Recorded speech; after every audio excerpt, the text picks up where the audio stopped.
अस्सलाम वालेकुम व्यूअर्स, मैं आज बड़े इंटरेस्टिंग सेशन को अपने व्यूअर्स के साथ डिस्कस करने जा रहा हूं। मैं आज आपकी मुलाकात करवा रहा हूं फातिमा मोहम्मद से, जो स्टूडेंट वीज़ा एडवाइज़र हैं कैरियर माइग्रेशन एक कंसल्टेंसी फर्म में।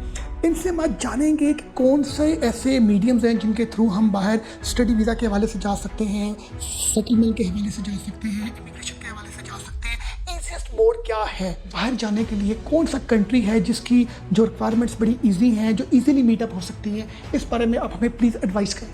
वेल सर ने बहुत $1 मिलियन क्वेश्चन किया है और इनकी इतनी सारी रिक्वायरमेंट सुनने के बाद जो सबसे पहला नाम मेरे जहन में आता है वो है फिनलैंड का। फिनलैंड का? Finland sir. अच्छा, ये फिनलैंड के बारे में थोड़ा बताएं, क्योंकि ये तो बड़ा एक यूनिक सा आपने मुझे। बिल्कुल, फिनलैंड के बारे में पाकिस्तानी जो हमारी आवाम है उनको इनके बारे में इतनी अवेयरनेस नहीं है।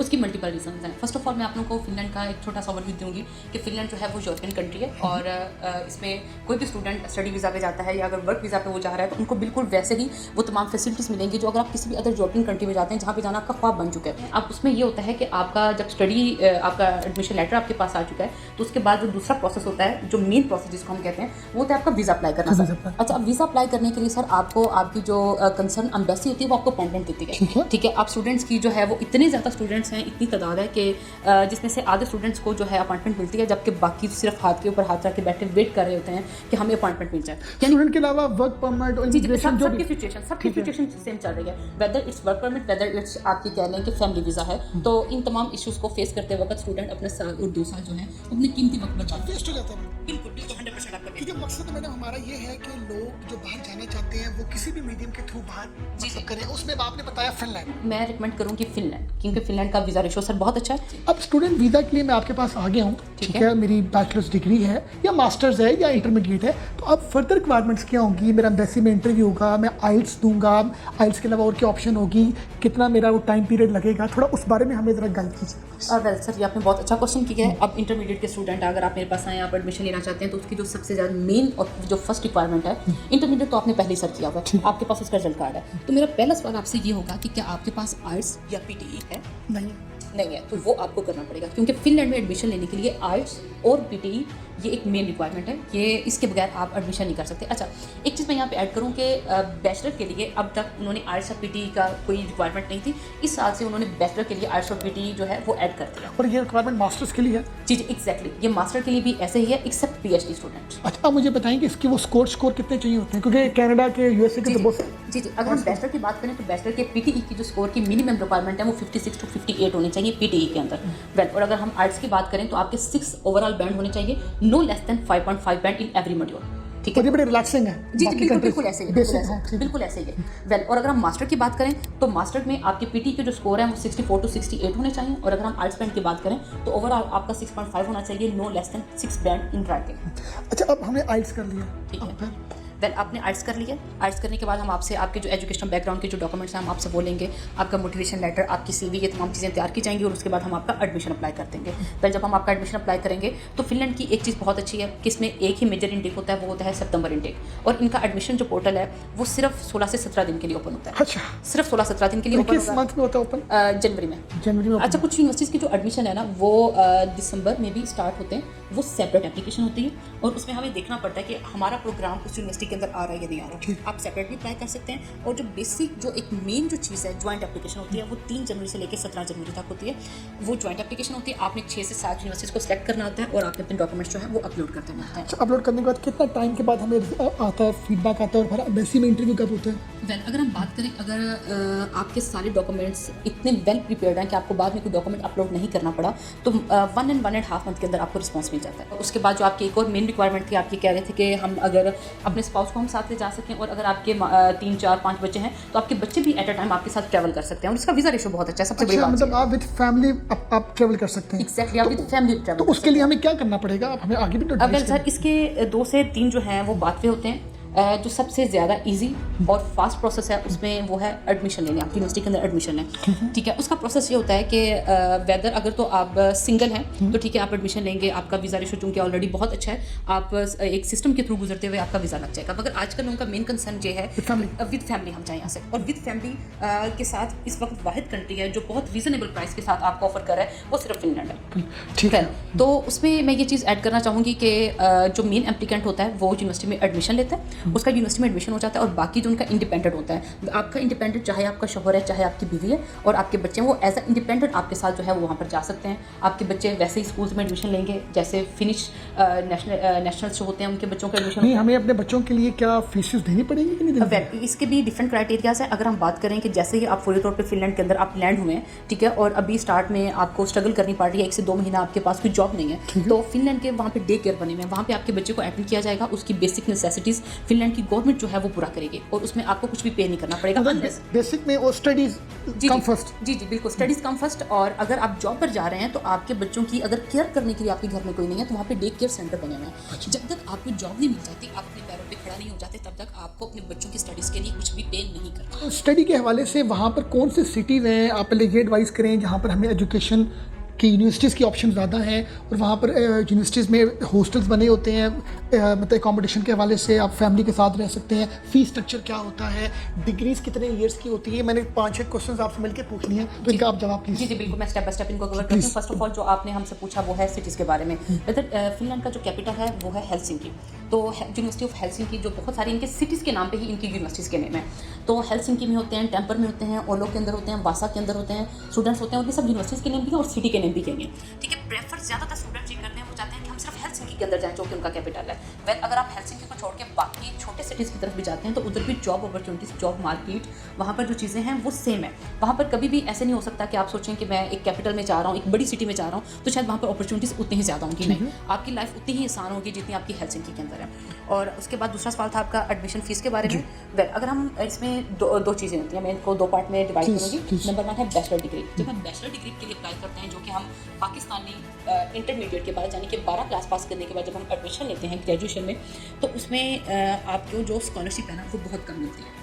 अच्छा, यहाँ पर मैं एक चीज़ और क्लियर करना चाहूँगी, यहाँ पर स्कॉलरशिप इस सेंस में होती है कि आपकी फ़ीस माफ़ हो सकती है। अच्छा, यानी कि अगर हम ओवरऑल एवरेज बात करें तो 10,000 to 12,000 यूरो जो है इनकी फ़ीस है यूनिवर्सिटी की पर ईयर की। एकेडमिक फीस बता जी जी, ये एकेडमिक फीस है। और जब आपको स्कॉलरशिप मिलती है तो ये काफ़ी कम मिलती है। एकदम से फीस का सुन के जो स्टूडेंट्स हैं उसको परस्यू नहीं करते, वो घबरा जाते हैं, उन्हें लगता है कितनी फीस तो हम पे नहीं कर सकते।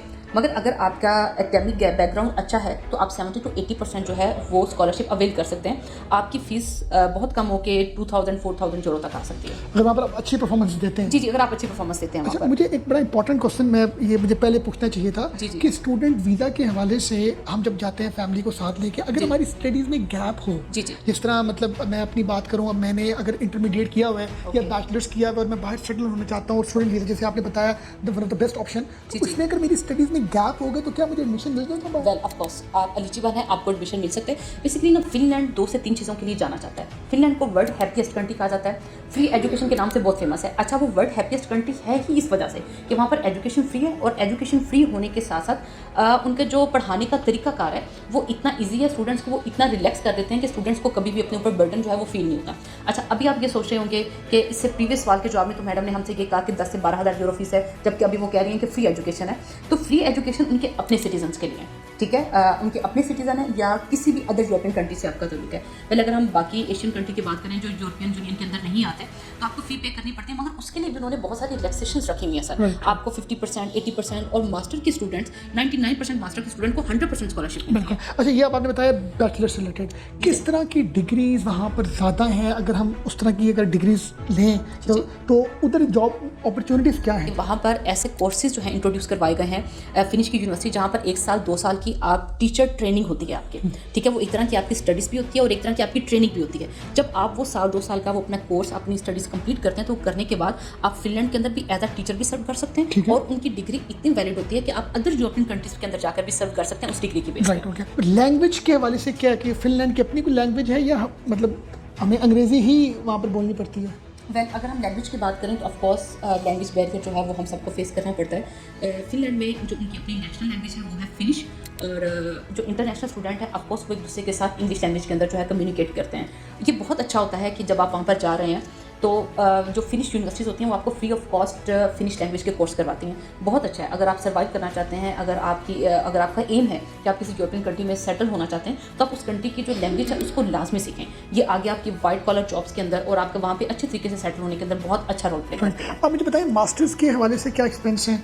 मास्टर में 100% स्कॉलरशिप आप अवेल कर सकते हैं अगर आपका CGPA 3.43, 3.53 इससे ऊपर अगर आप मतलब हम इतने लाइक नहीं हैं जी डाउन की अगर आप डाउन आ रहे हैं तो कोई बात नहीं। अच्छा वही चीज़ मैंने एक बात बताई थी आपको कि इसकी स्ट्रैटेजी कुछ ट्रिक्स होती हैं कि आप 100% स्कॉलरशिप कैसे बिल कर सकते हैं। अच्छा ये जी बिल्कुल। और लाजमी नहीं कि अगर आपका CGPA बहुत कम है तो आप ये सोचें कि मुझे 100% स्कॉलरशिप नहीं मिल सकती। वेल हमने बहुत सारे ऐसे स्टूडेंट का केस किया जिनका CGPA 2.83, 2.73 इतना भी था और हमने उनको 100% स्कॉलरशिप जो है वो दिलवाई है। अच्छा अब वो कैसे? स्कॉलरशिप लेने के लिए कभी भी आपके सिर्फ मार्क्स रोल प्ले नहीं करते, उसमें 3 चीज़ें आती हैं। नंबर 1 पे जो आएगा वो हो कि आपके एकेडमिक बैकग्राउंड, आपका CGPA कितना है, नंबर 2 पे आपका मोटिवेशन लेटर और नंबर 3 पे आती है आपकी CV और सम टाइम नंबर 4 पे हम ऐड कर सकते हैं आपका इंटरव्यू। इन तमाम स्टेजेस को जब वो लोग देखते हैं तो इसके स्टेप बाय स्टेप वो मार्क्स होते हैं, इनकी क्लासिफिकेशन की जाती है। तो उन मार्क्स में आप जिस हाई रेंज पर आते हैं उसके हिसाब से आपको स्कॉलरशिप ऑफर की जाती है। जो लोगों की स्टडीज़ कंप्लीट हो चुकी हैं और वो बाहर सेटलमेंट के वाले से जाना चाह रहे हैं फिनलैंड और थ्रू मीडियम हमने एजुकेशन बताया, तो उसमें अगर उनकी स्टडीज़ में कोई 10 ईयर्स का गैप है या 5 ईयर्स का गैप है और उन्होंने ग्रेजुएशन की है, मास्टर्स किया, मैं सिंपल MBA वगैरह की मैं बात कर रहा हूँ, तो उनके भी एडमिशन हो जाते हैं और वो भी केस 100% सर हो जाता है। एज लिमिट का क्या है? No age limit. फिनलैंड बहुत फ्रेंडली है। उनका एक ही मोटो है, free education and happiest country. पिछले 20-25 साल से वो वर्ल्ड फर्स्ट हैप्पीएस्ट कंट्री में आ रहा है, इसी वजह से आ रहा है कि वो नहीं चाहता कि इस दुनिया का कोई भी बाशिंदा जो है वो अंडर सेटेंस हो। अगर हम एजुकेशन की बात करें, एजुकेशन को देखें तो अगर आपका जो स्टडी गैप है वो 10 साल का है, 15 साल का है और आपकी अपनी एज भी 45, 40, 50 साल अगर आप 40-45 पे पहुंच चुके हैं तो भी आप अपना एडमिशन ले सकते और हैं। फिर फैमिली हम साथ लेके जा सकते हैं। Yes exactly. अच्छा एक और चीज़ बहुत मजेदार है इसमें ऐड करना चाहूँगी, वो ये चीज़ है कि आपको इस टाइम मेरे नॉलेज के हिसाब से कोई कंट्री ऐसा नहीं है जो आपको बैचलर लेवल पे अगर आप एडमिशन लें और आप अपनी फैमिली साथ जा सकें, जबकि फिनलैंड सर वो वाहिद कंट्री है कि अगर आपने इंटरमीडिएट किया हुआ है, आप बैचलर में एडमिशन ले रहे हैं और आप अपनी फैमिली को साथ ले जा सकते हैं। एक्सीलेंट जी, बड़ा अच्छा आपने मतलब प्रॉब्लम सॉल्व हो गया हमारी बहुत से लोगों का। यानी कि इसमें वन गेट ऑल फ्री। आइल्स भी हो गया, हमने अपने सारे डॉक्यूमेंट भी सबमिट करवा दिए, यूनिवर्सिटीज़ में भी हमने अपनी सारा मामला क्लोज कर लिए, मगर एक बहुत बड़ा चैलेंज है हम लोगों के लिए बैंक स्टेटमेंट। कि बैंक स्टेटमेंट से रिलेटेड एक बहुत बड़ा प्रॉब्लम हमारे मतलब लोगों को फेस करना पड़ता है। लोगों पर खुद के पैसे नहीं होते, आपके ऊपर प्रूफ करना बड़ा प्रॉब्लम होता है। इस हवाले से क्या पॉलिसी है फिनलैंड की? वेल फिनलैंड इस हवाले से भी बहुत फ्रेंडली है, बहुत ज़्यादा फ्रेंडली। इसी वजह से इसका वीज़ा रेशो जो है वो 99% इसी वजह से कहा जाता है। बैंक स्टेटमेंट जो टोटल आपको रिक्वायर्ड होती है ना वो 7,000 यूरो, वैसे कहते हैं 6,004 यूरो जो है वो उनकी वेबसाइट पे, मगर एक्सेप्शनल केस में ये है कि बहुत अच्छा रहेगा कि आपके पास 7,000 यूरो की। आप 7,000 यूरो क्लोजिंग बैलेंस हो या 6 मंथ्स के लिए होना चाहिए? नहीं, क्लोजिंग बैलेंस आपका होना चाहिए। और आपका 6 मंथ्स की स्टेटमेंट चाहिए होती है? नो, इसमें 3 मंथ की भी लग जाती है, 1 महीने की भी लग जाती है और बहुत सारे केसेस ऐसे होते हैं जिसमें आप 15 से 20 दिन की भी पुरानी बैंक मैडम ये देख लें आप, मैं तो बचपन से सुन रहा हूँ 6 मंथ। नो सर, ये हमने अपने स्टूडेंट्स भेजे और हम जानते हैं इस बारे में। मगर एक पॉइंट मैं इसमें ऐड करना चाहूँगी वो ये है कि आप अच्छा एक और बड़ी अच्छी चीज़ है जो मैं उससे पहले बताना चाहूँगी वो ये है कि फिनलैंड के केस में ना आपको दुनिया का कोई बंदा स्पॉन्सर कर सकता है। आपको आपके फादर के दोस्त स्पॉन्सर कर सकते हैं, आपका लाजमी नहीं कि ब्लड रिलेटिव होना चाहिए, कोई भी XYZ, कोई फीमेल कोई मेल जो है वो आपको स्पॉन्सर कर सकता है। शर्त सिर्फ एक है और बहुत छोटी सी कि पैसे आपके अपने अकाउंट पे होने चाहिए। एप्लीकेंट जो स्टूडेंट है जो अपना वीज़ा अप्लाई करे सिर्फ उसके अकाउंट पे होना चाहिए। आपको आपके फादर इन लॉ, आपका कोई फ्रेंड, कोई भी राजाता बंदा जो है वो आपको स्पॉन्सर कर सकता है, वो पैसे दे सकता है। सिर्फ इतना होगा कि उसने बताना होगा कि वो पैसे उसने कहाँ से लिए, गाड़ी बेची है, घर बेचा है, उसकी कोई पेंशन आई है या उसकी कोई सेविंग है। तो इस सूरत हाल में बहुत फ्रेंडली है फिनलैंड, इस वजह से इसका वीज़ा रेशो जो है वो बहुत अच्छा है। ये कभी भी ये नहीं कहता कि आपकी कंटिन्यूसली जो है अमाउंट आए जाए और मुसलसल बहुत बड़ा चैलेंज है जी, बहुत बड़ा जो मतलब अब तो मतलब दुबई जैसा मुल्क भी हमसे बड़ी रिक्वायरमेंट्स लेना शुरू हो गया। जो ड्रीम डेस्टिनेशन है स्टूडेंट्स की, इटली हो गया, जर्मनी हो गया, फ्रांस हो गया, स्वीडन हो गया, इसमें स्टूडेंट्स के वीज़ा जो रिजेक्ट हो रहे हैं, रिजेक्शन रेशो जो बहुत हाई है वो इसी बेस पे है कि वो कहते हैं कि आपको स्पॉन्सर सिर्फ और सिर्फ आपका ब्लड रिलेटिव कर सकता है और जब ब्लड रिलेटिव आपको करेगा तो मनी ट्रायल आपका बड़ा कमाल होना चाहिए, बहुत एक्सेप्शनल होना चाहिए। हाँ, वो इतने पैसे हों तो इतने निकले। तो ये वाकई बहुत बड़ा ये बात आपने सही की है। जी सर, 100% की बात है। जी बिल्कुल आप ऑन एयर करिए बात। जी सर, मैं मतलब 15 डेज 1 मंथ की हो अमेरिका बैठे हुए हमारे अंकल उनसे बंदा एग्जैक्टली आउट ऑफ कंट्री से भी अगर आपका कोई रिलेटिव है तो वो आपको स्पॉन्सर कर सकता है, बट कीप इन माइंड पैसे आपके अपने अकाउंट में होने चाहिए और जिस बंदे से आपने पैसे लिए हैं वो इस चीज़ का प्रूफ देगा कि उसने वो पैसा कहाँ से किया। अच्छा, एक जाते जाते एक आखिरी क्वेश्चन। जी सर प्लीज। दूसरा चैलेंज, ये तो बैंक स्टेटमेंट वाला एक बहुत बड़ा चैलेंज आपने हमारा कर दिया। जी जी बिल्कुल। दूसरा मुझे बताएं, एम्बेसीज में जाने से वैसे भी खौफ आता है हम लोगों को। जी जी अंग्रेजी हमारी वैसे नहीं है, गोरे को देख के वैसे घबरा जाते हैं। जी, जी। तो ये बताएं इसमें क्या कोई इंटरव्यू तो क्या होता है, नहीं होता? आपने बताया तो है, थोड़ा सा डिटेल में को 2-3 मिनट में बता जी जी दीजिएगा। सर, इंटरव्यू जो इसका होता है वो बहुत स्मूथली होता है। वीज़ा ऑफिसर जो है इनकी बहुत काइंड है, वीज़ा ऑफिसर लेडी है, बहुत काइंड है। वो इतने फ्रेंडली मोड में आपके साथ एक चिट चैट करती हैं कि आपको फील ही नहीं होता कि आप अपना कोई स्टडी वीज़ा का कोई इंटरव्यू आप देने के लिए आए हैं।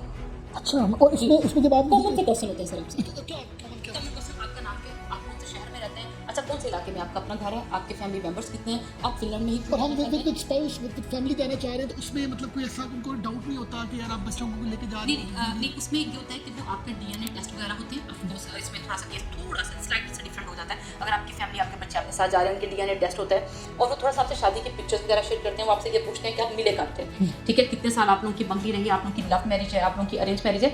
एक्चुअली वो हर तरीके से ये चीज़ देखने की कोशिश कर रहे होते हैं कि वाकई ही आपकी शादी हुई है। FRC हम दिखा जी सकते हैं जी जी उनको? बिल्कुल।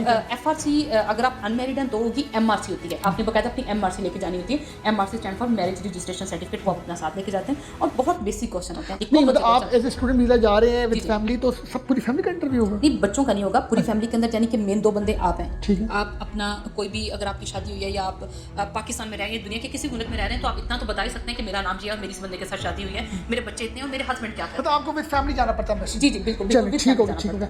व्यूअर्स, आपने आज बड़ी इंटरेस्टिंग तरह की गुफ्तगू आज हमें मैडम ने बताई। अच्छा, हम अब जाते जाते एक नेक्स्ट सेशन आपके साथ करेंगे कि अब फिनलैंड पहुंचने के बाद क्या जॉब अपॉर्चुनिटीज़ हैं, वेज रेट्स क्या हैं, किस तरह की आपकी कॉस्ट ऑफ लिविंग है, ये नेक्स्ट सेशन में आपके साथ डिस्कस करेंगे। थैंक यू वेरी मच जी, आपने बड़ा अच्छा गाइड किया। अस्सलाम वालेकुम जी।